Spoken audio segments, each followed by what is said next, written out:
Hello, I'm Richard Moorcroft and welcome to Letters and Numbers. It is Tuesday, named after Tew, the Saxon god of war. I think we prefer civilised discourse here, but we certainly have some contestants ready for battle, as long as they're armed only with their brains. And here is a brain, first of all, that is locked onto the target of a few equations, Lily Cerner. Hi, Richard. Hello, Lily. How are you feeling about tonight? Really excited. I think I'm well armed to fight off any tough problems tonight.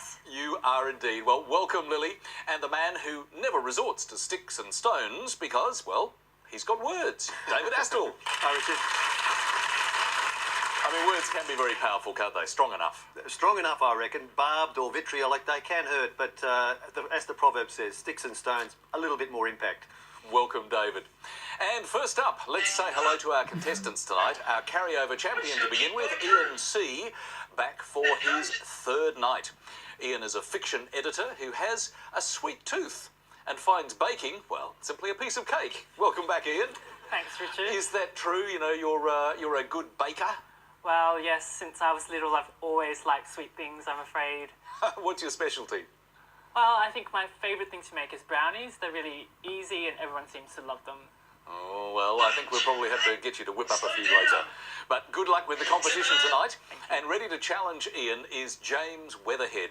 James is a student, currently studying a Master's in Teaching and has completed a Law and Arts degree. Welcome, James. Hi, Richard. How are you? I'm very well, thank you. That's a lot of study, so you've already got the law and the arts under wraps, and now you're focusing on teaching. Where do you think you're going to go? It is a rather long list, Richard, and I have to say I quite enjoy the practice of law, but also the pull of actually teaching kids and mentoring young people is one that I'm particularly passionate about. So we might see you in a school classroom, or do you think you might be aiming at university lecturing eventually? University lecturing would be lovely in the long term, but I think to start off with a classroom environment and controlling 25 kids provides enough of a challenge. Enough of a challenge. Well, plenty of challenge tonight. Good luck with it. So please welcome our two contestants tonight, Ian C., our carryover champion, and James Weatherhead. And to start off, as usual, it's the letters game. Ian, you are going to make the first choice for us, please. Thanks, Richard. Hi, Lily. Hi, Ian. Welcome back. And I have to admit, I love brownies too, so Great. just to let you know. You're going to be baking for a lot of people after the show. Yeah. Well, I'll start with a consonant, please. All right. Thanks, Ian. Let's start with a D. And one more. P. A vowel, please. E. And another. O. Back to the consonant. S. And one more consonant, please. N. One more vowel. A. Another consonant. C. And one last vowel, please. And to finish, U. Thank you, Lily. Let's get that clock going. Did you see that car?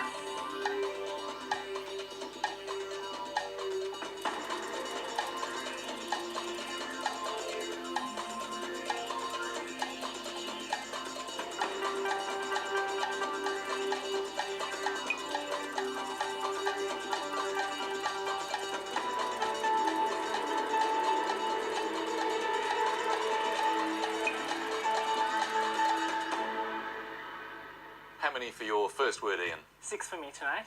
And what about you, James? I had 6 also, Richard. Let's have your 6 first, please. Caused. And Ian, yours? The same cause. Starting in the same vein, could you just verify with each other, please, that you've got that on your page? Excellent work. So, Grade 6. cause for celebration. Cause for celebration. Both contestants off to a solid start, and I pounced on pounced, which was a 7 in there. P-O-U-N-C-E-D, and it was just so close to soundscape, but of course that's a 10-letter word, but oh, so close. Nice work, both Ian and James, beginning with 6. Rolling right along, what letters would you like to choose, James? Thanks, Richard. Hi, Lily. How are you? Hi, James. Welcome to the show. Thank you. Can I start with a vowel, thanks? You can. Thank you. Let's start with an O. And another vowel? I. And a consonant, thanks, Lily. L. And another consonant? R. And a vowel, thanks. A. Another vowel? Another I. And a consonant. D. And another consonant. T. And finally, one more vowel. And Let's finish with an O. Here's the clock.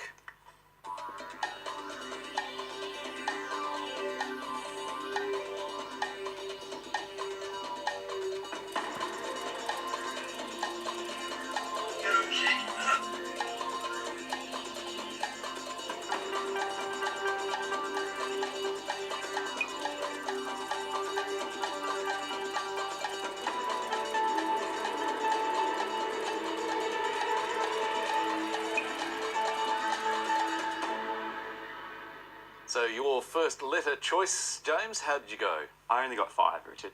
And you, Ian? 5 for me too. Let's start with your 5, James. Trail. Could you spell that, please? Trail. Thank you. Ian? Radio. Trail and radio, David. Trail and radio, these two seem to be the Gemini, playing exactly the same as each other. Groups of 5.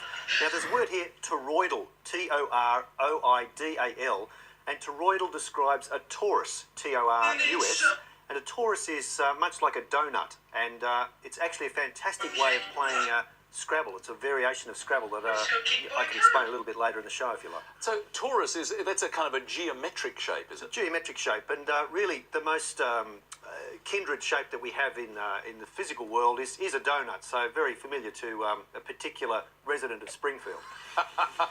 Excellent work. Thank you, David. Let's have a look at the scores. Well, absolute level pegging. 5 each this time for Ian and James, 11 all.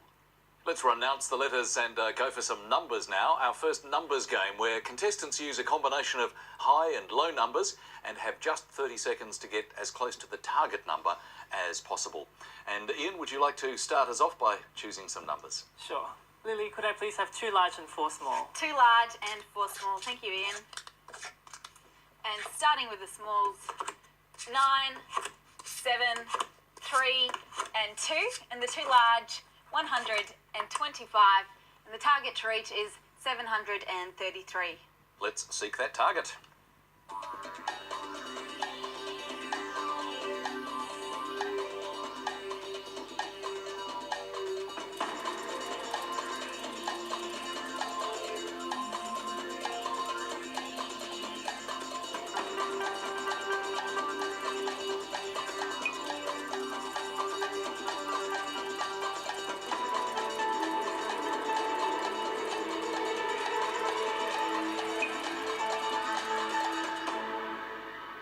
How did you go with your first numbers, Ian? Good, I think I got the target. And what about you, James? I think I also got the target, Richard. All right, Ian, take us through your method first, please. Sure.